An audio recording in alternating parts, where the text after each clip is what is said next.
Krásný dobrý den. Další díl Jihočeských víkendů věnujeme těmto nádherným rechlím u Lenory a také Soumarskému mostu. Takže dozvíte se spoustu zajímavostí, jak o těchto nádherných rechlích, tak o nástupišti vodáků u Soumarského mostu.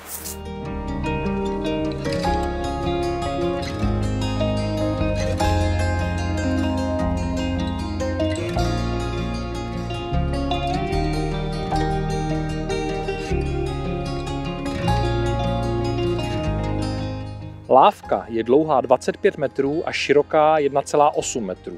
Stojí na žulových pilířích a je krytá šindelovou střechou. Je chráněnou kulturní památkou.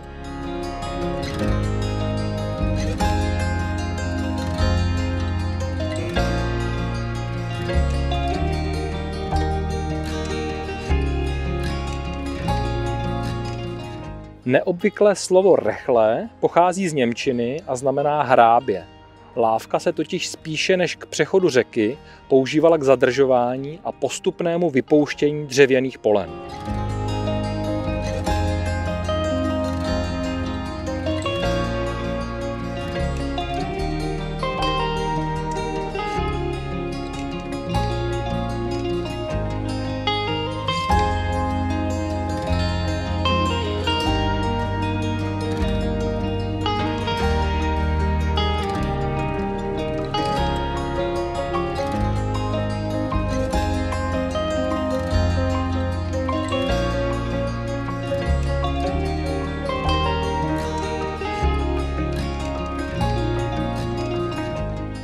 Díry v této dřevěné podlaze slouží k zasunutí trámků tak, aby se zachytávaly špalky, které plavou po řece Vltavě. Tyto špalky potom následně pluly až do papíren ve Větříně.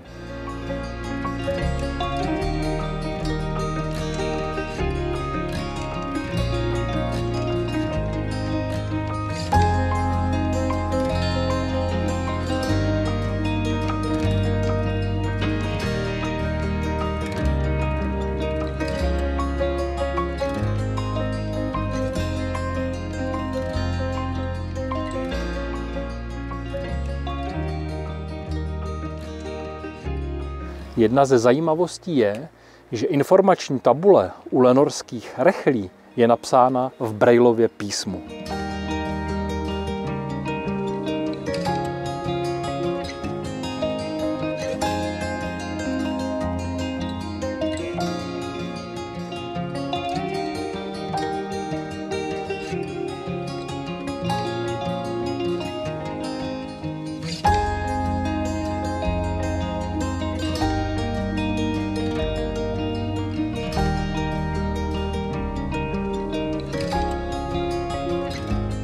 Soumarský most, jedna z atrakcí Šumavy, známá tím, že je to nástupiště pro vodáky.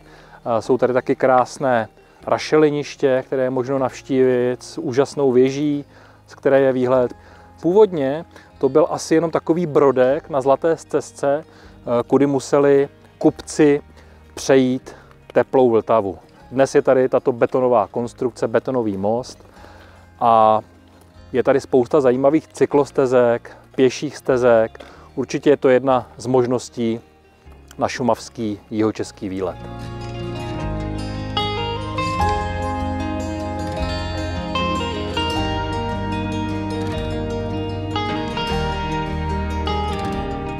Původní Soumarský most v roce 1937 nahradil most betonový, ale příliš dlouho nevydržel, neboť v roce 1945 byl vyhozen do povětří při osvobozovacích bojích v záběru druhé světové války.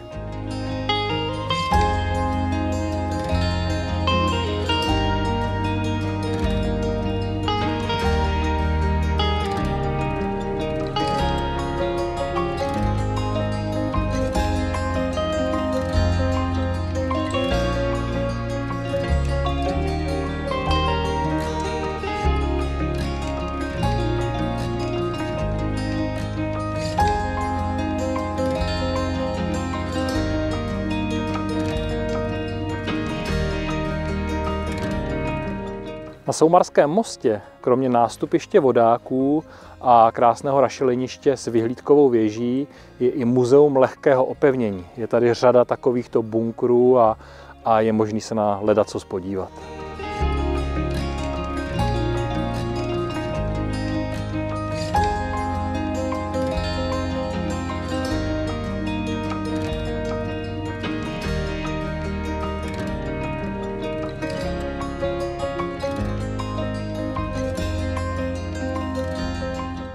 Další díl Jihočeských víkendů je za námi.